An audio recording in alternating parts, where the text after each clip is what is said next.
So Emeka Egbuka out, and then looking at both sides of the ball, who are the other notables? Yeah, Julian Fleming is out as well, so those two receivers are out. Jacob James on the offensive line, so that's unfortunate for him because he was going to compete for that center spot. Tommy Eichenberg is out. Court Williams is out. Um, Evan Pryor, Travion Henderson, I think are the other main ones who are out. Now Mitchell Melton was out as well, but he's been cleared for individual drills. He's at this point it seems like he's going to be the jack this year, and I think that's a story that came out of yesterday as well because they're not going to do much of the jack this spring. Jim Knowles wasn't happy with the way it worked out last year with Jack Sawyer. Larry Johnson definitely not happy with the way it worked out last year as well because it took him away from defensive end and I think everybody would agree stunted his growth. So they've got Jack Sawyer just worrying about defensive end right now and getting back to fundamentals, and I think people will expect maybe a big year from him.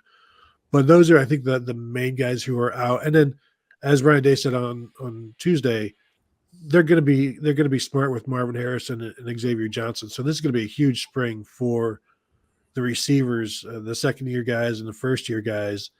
And I think Devin Brown said yesterday Caleb Burton may have gotten hurt in practice yesterday, so not sure what's going on there. But with the three freshmen, Carnell Tate, Noah Rogers, Bryson Rogers, I see Hummus Hero asking whatever happened to wide receivers wearing numbers in the 80s.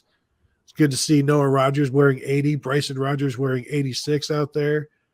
The number 80, perhaps an homage to Reggie Germany. I think maybe Chris Olave wore a little bit as well. Chris Carter was number 80. Chris Carter was number 80.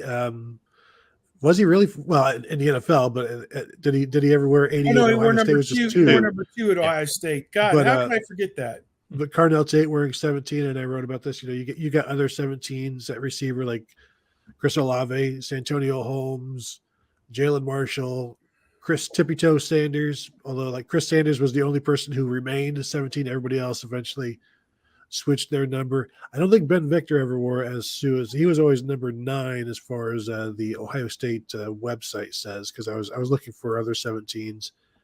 And so there's Joey Galloway, I think. No, he was 7, which is a number that Keon Grays is now wearing, who has moved from 17 to 7 as I did a deep dive into all of the minutia of the spring roster, and it's all just spouting out of my head right now.